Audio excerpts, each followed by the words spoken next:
Daddy. Antok na. Sarap matulog eh. Bawi tayo sa apartment. Hindi natin yung Daddy. Ah, hindi siya sumasara.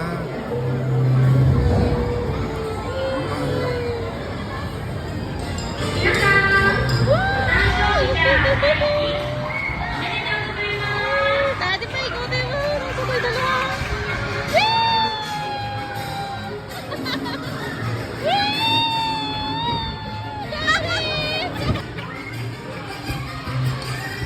Wala nakakahilo.